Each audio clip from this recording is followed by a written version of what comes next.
The mistakes I made when I started out my productivity journey. That's what we are going to be seeing in today's video. Let's get started.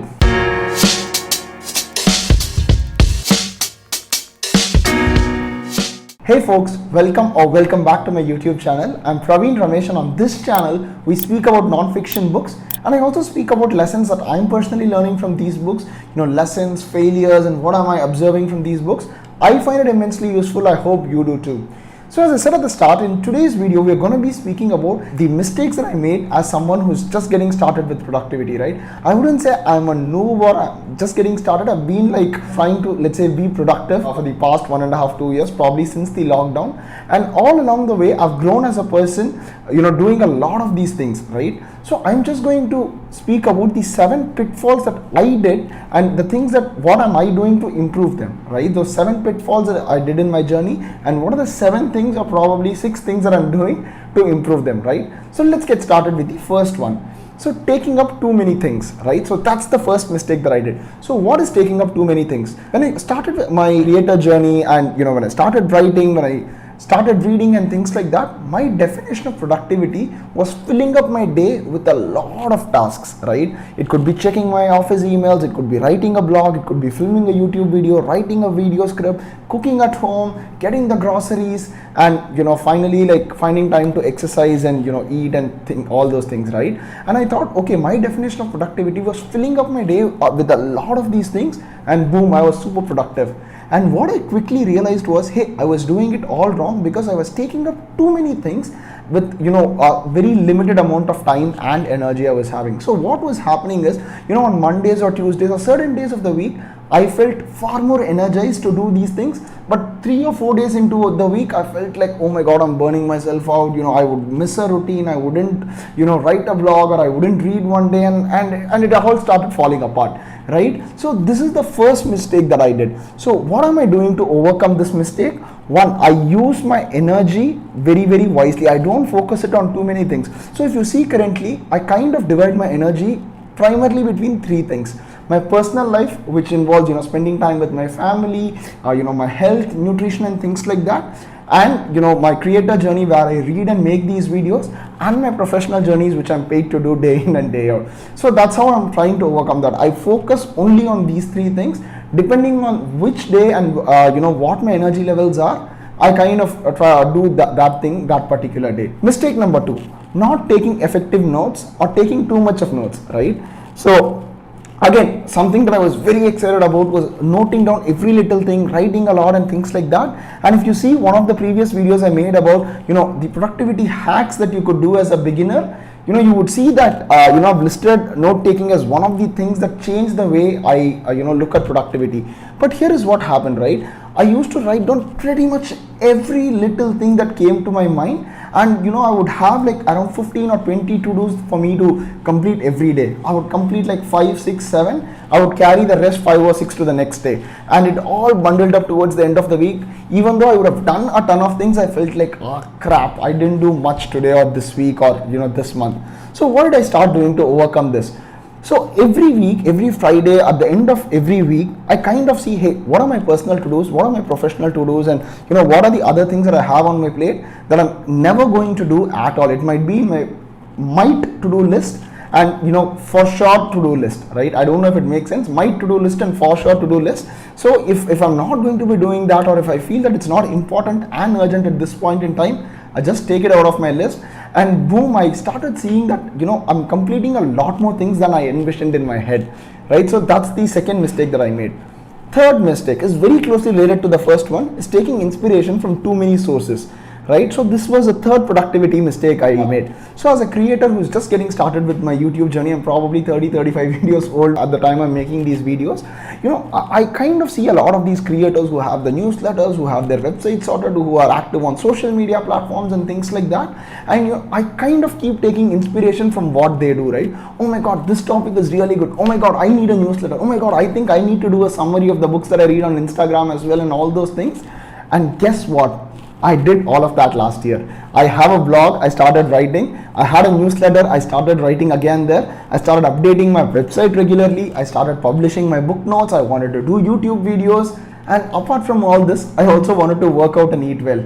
Now you see where this is going, right? So I was so inspired by, people around me and all those things, that I started burning out and not focusing on one or two things. And when I kind of sat back and thought about why I was doing all this, I was just chasing quick results, right?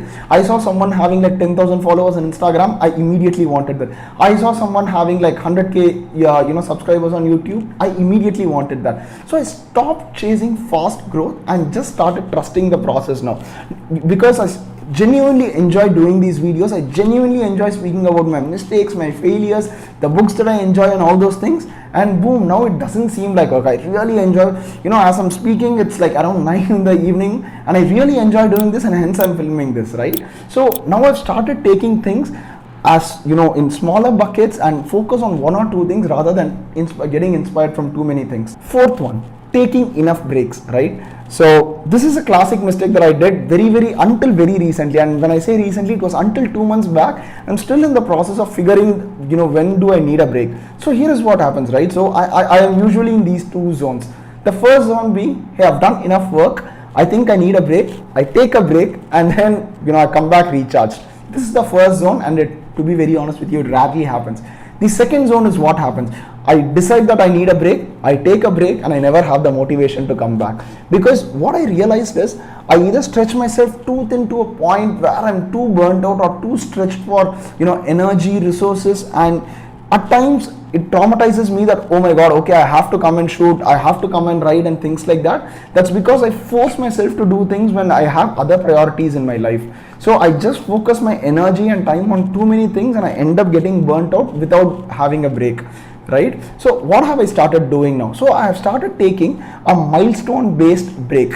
So here's the thing. So I tell myself, if I shoot 25 videos in the next 2 or 3 months, I'll take like a 2-week break from filming videos. So I tell myself, if I read 3 books or 4 books in the next 2 months, I'm going to take a week off from reading. If I exercise continuously for 3 months, I take 2 weeks off from this thing. So what this lets me do is kind of strike a balance between what I want to do and what I really enjoy doing. It's not that I don't enjoy eating junk, or I don't enjoy being in social events and things like that. But when I'm on that side, I always think, oh, wish I could be shooting the video. And when I'm shooting the video, I feel like, oh, maybe I'm not having a life.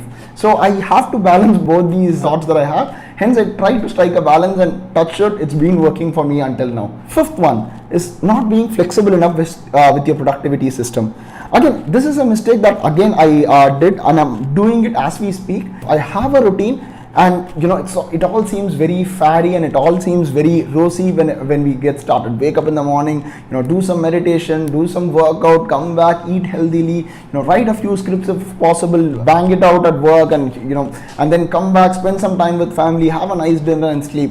But rarely do these things happen, right? Life happens to you, you have social engagements to attend, you have this sudden work that has come up, suddenly there is an all-nighter that you have to pull, and suddenly you feel like all your productivity system is going for a toss. And is that your mistake? Is that something that you control? Probably not, right? So that's what I realized very recently, where there is a lot of things that are going to happen to you personally, professionally, and socially, and all those things.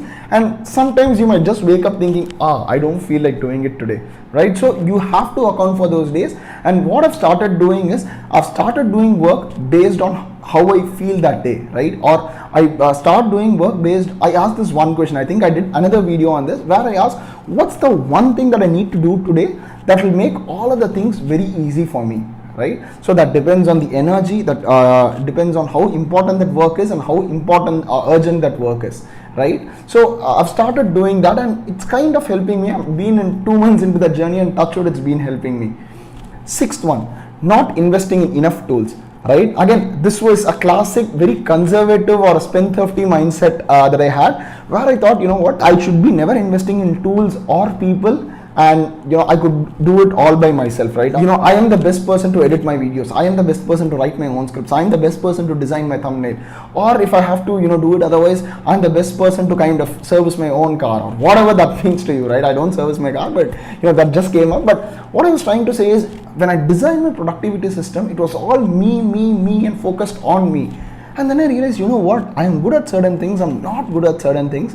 and why not I outsource things that I'm not good at. So in my case, it was more about editing, it was about making these thumbnails, it was about tech side of blogging, and all those things are one I'm not good at and I don't enjoy doing them, right? So I started investing in tools that will ease my work, and tools and people, right? So I have this awesome editor who bangs out my raw videos, raw footages and things like that. I have a tool that eases out the way I put out blogs and things like that. So once I started investing, I really started devoting time to filming these videos and writing scripts, and bang, I suddenly feel like I have a lot more time. So that's the sixth mistake I did. Seventh and final mistake, I think I've probably put out this point in all the 6 points above, which is not enjoying what you do. That's the classic mistake, because I kind of want to go back to the first point that I made, is productivity is not about stuffing your day with too many things. It's just about you enjoying the things that you do, right? So I constantly keep asking this question about, hey, am I doing this because either I'm inspired, or am I doing it out of FOMO, or am I doing it because someone else is doing it, or am I really enjoy doing this, right? This is a question I constantly keep asking myself, and I iterate what my productivity system looks like. For example, just to give you a small example, I wanted to whatever books I'm summarizing, I wanted to write them as blog 2 or 3 months back. I started out and then I realized, oh my god, I'm not good at doing it, or currently I'm not enjoying writing these blogs. So I completely dropped that. A Praveen 12 months back would have never done that. I would have probably returned that blog even though I was enjoying, irrespective of whether I was enjoying or not.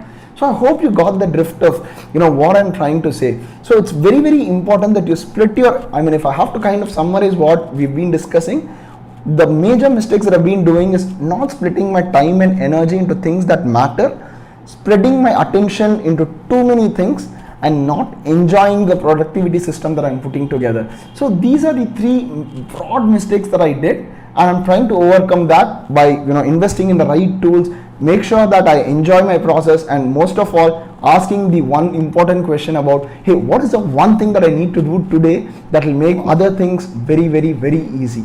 I hope you enjoyed my roundup of the 7 mistakes that I made as I got started with my productivity journey. What are the mistakes that you are making, or do any of these mistakes stay relevant to what you do? Do let me know in comments, and I'll see you in the next video. This is Praveen Ramesh signing off.